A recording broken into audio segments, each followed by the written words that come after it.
Graça e paz. Vamos falar aqui um pouquinho então sobre a questão do Pentateuco, mas é interessante a gente conhecer um pouquinho da história da Bíblia, do canon bíblico. Santo Agostinho, ele diz uma frase muito interessante quando se fala de tradição ou da Sagrada Escritura, que ele diz assim: sem a tradição da igreja não teríamos a Bíblia. Eu não acreditaria no Evangelho se a isso não me levasse a autoridade da Igreja Católica. E tem um porquê de Santo Agostinho falar isso. Porque a composição da Bíblia, como nós temos hoje, né, a definição do canon bíblico, né, ele ocorreu a partir da tradição da Igreja Católica. Então, isso, digamos que foi lá no final do primeiro século. Digamos assim, nós temos aí os evangelhos, as datas que eles foram escritos. O primeiro evangelho ele foi escrito mais ou menos 20 anos depois da assunção de Cristo, da ressurreição, da glorificação. Então, é de se perguntar, vamos dizer assim, aonde estariam, vou falar dessa forma, mas de onde estariam os protestantes nesses 20 primeiros séculos? Ou como viviam os cristãos nesses 20 primeiros séculos? Então, os cristãos eles viviam a partir da Sagrada Tradição. Então, a Sagrada Tradição ela vem antes da Sagrada Escritura, porque esse trabalho da compilação, dos livros bíblicos, ele foi concluído no quarto século, num concílio regional de Cartago, entre 3 e 4, 387 mais ou menos. Isso no documento Dei Verbum, do Concílio Vaticano II, explica isso para nós. E aí é onde Santo Agostinho vem dizer essa frase: eu não acreditaria no Evangelho se a isso não me levasse a autoridade da Igreja Católica. Sendo que o último Evangelho foi escrito por volta do ano 100, que foi o apóstolo João. Mas, vamos lá. Então nós temos aí a realidade da Bíblia, só que os judeus, eles não têm uma Bíblia, eles têm uma Torá. É diferente da Sagrada Escritura, é a Torá. Os protestantes utilizam dessa, vou usar essa palavra também, dessa compilação da Torá. Eles não utilizam uma compilação do canon bíblico. Por quê? Porque os rabinos eles fizeram um sínodo, em Jânia, mais ou menos, Jânia, na Palestina. Acho que é assim que se pronuncia o nome. Mais ou menos no ano 100 depois de Cristo, para definir o canon, do que eles diriam Bíblia judaica. E eles colocaram alguns critérios nacionalistas para que isso acontecesse. Quais foram esses critérios? Foram 4. Primeiro, ela deveria ter sido escrito na Terra Santa. Segundo, escrito somente em hebraico. Terceiro, deveria ser sido só em hebraico, não poderia ser em aramaico ou em grego. O terceiro, escrito antes de Esdra, do ano 455 a 428 a.C., e sem contradição com a Torá, ou Lei de Moisés, chamado Pentateuco, que é exatamente isso que nós queremos falar, os 5 primeiros livros da Sagrada Escritura. Então percebe-se que eram critérios nacionalistas. A igreja ela sempre seguiu a versão dos 70. E o que é essa versão dos 70 que a igreja sempre seguiu? É uma versão de 70 rabinos judeus. Eles traduziram o Antigo Testamento do hebraico para o grego, em Alexandria, no Egito, 200 anos antes de Cristo. Isso aí lá quando o rei do Egito desejou ter uma biblioteca em Alexandria, a Bíblia.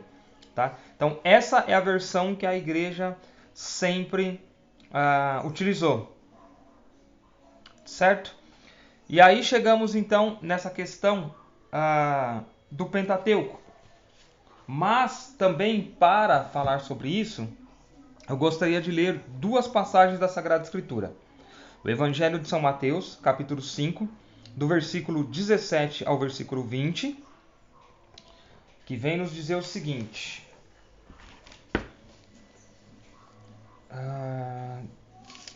versículo 17.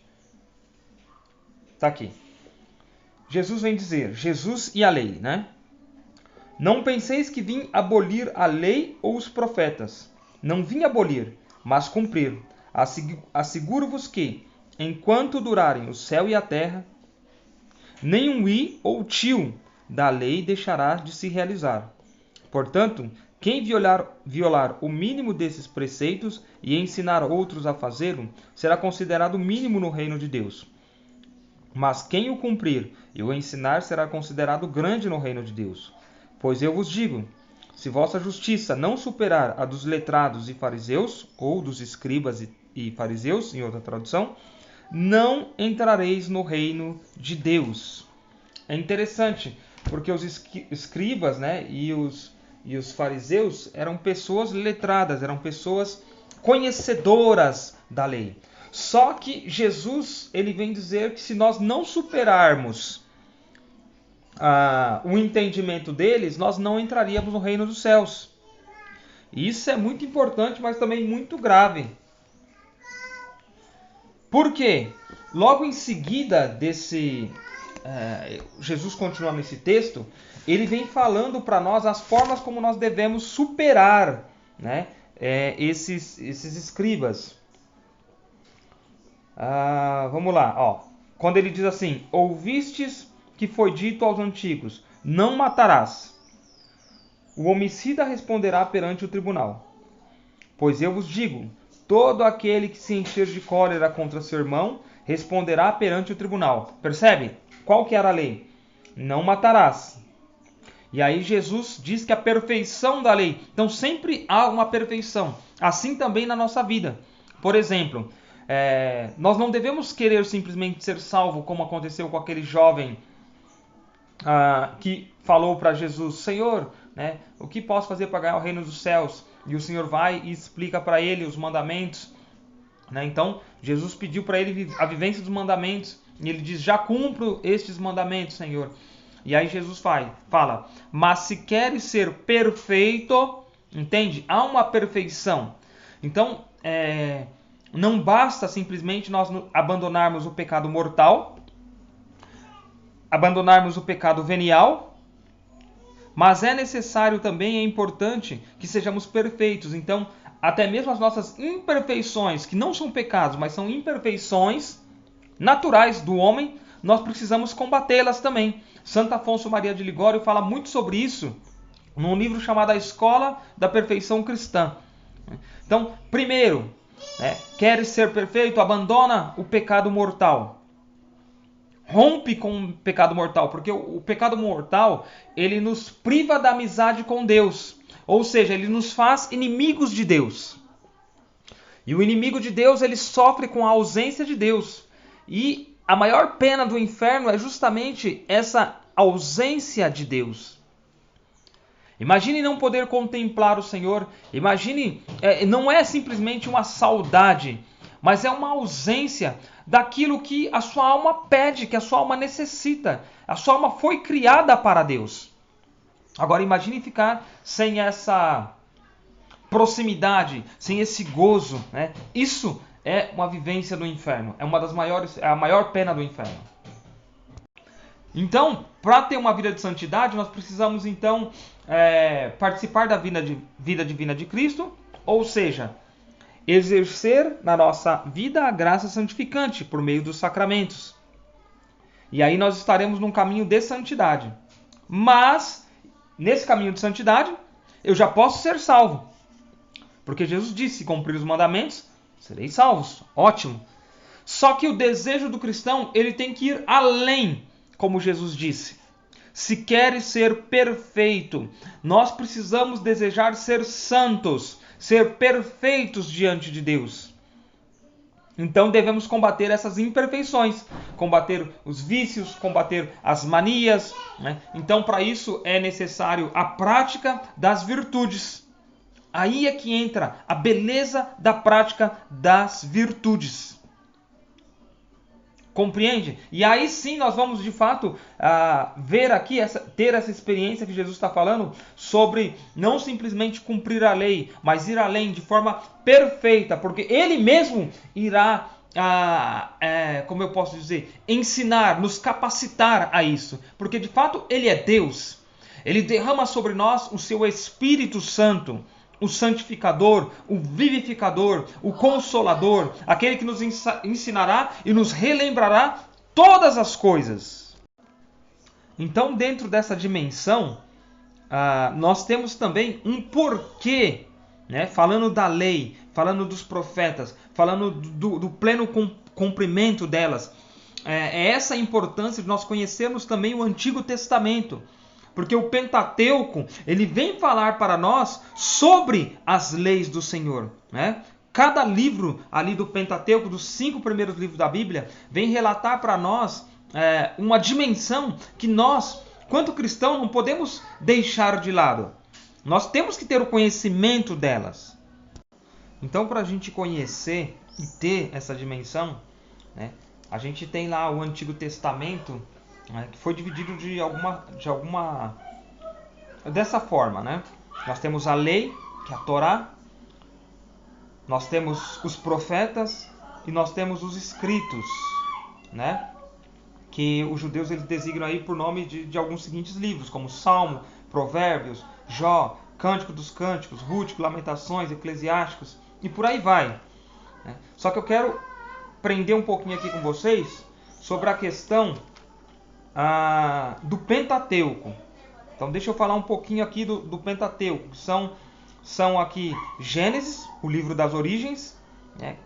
Belíssimo, né? Que conta a criação, né? Que conta a história da criação, que temos a história de Noé, temos a história de Abraão, pai de Isaac, né? Isaac, pai de Jacó, Jacó, pai dos patriarcas, sendo um deles José do Egito.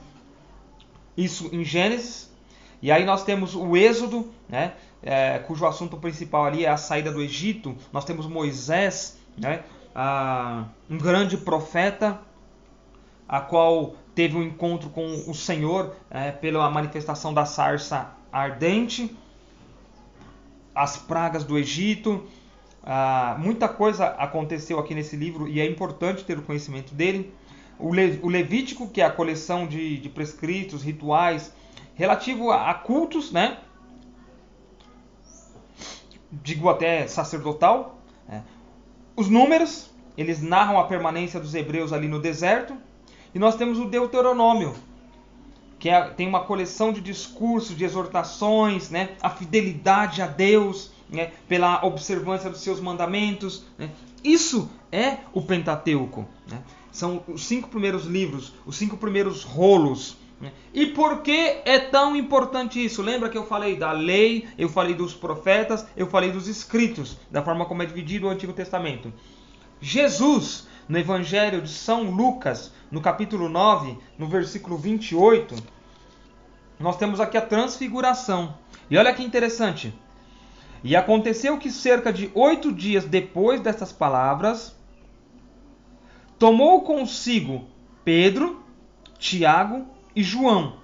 É bem interessante que esses 3 apóstolos, eles sempre estão em momentos íntimos com Jesus. E enquanto orava, tornou-se todo outro o seu rosto, e seu vestido tornou-se branco e resplandecente. E eis que 2 homens falavam com ele. E estes eram Moisés, representando a lei, e Elias, representando os profetas, os quais apareceram cheios de majestade e falavam da sua saída deste mundo, né? Do seu êxodo deste mundo, da sua Páscoa deste mundo, que ele estava para cumprir em Jerusalém. Em outras palavras, né? A lei, né? Moisés e os profetas, Elias, eles falavam sobre a paixão de nosso Senhor Jesus Cristo. Então, tudo, né, que foi prefigurado no Antigo Testamento, agora é revelado no Novo Testamento. Né, para os jovenzinhos da catequese, eles ainda não vão entender.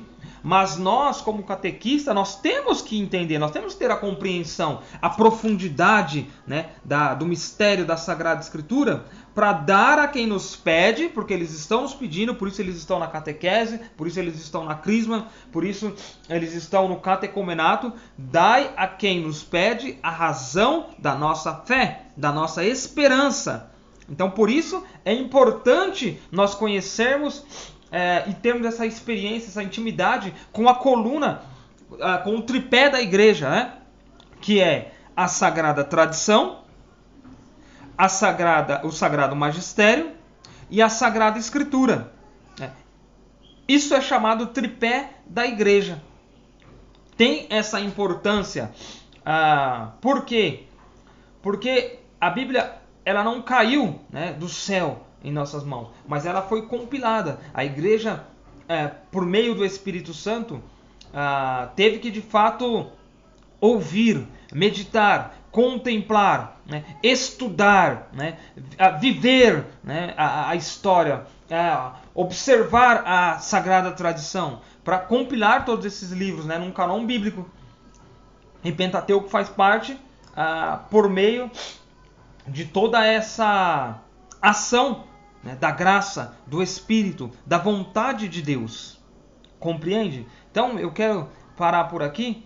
Foi só uma breve introdução. Claro que se nós pegarmos os santos padres da igreja para comentar sobre essas duas passagens, nós vamos encontrar riquezas ainda muito maiores, né, do que já foi dito nesse áudio.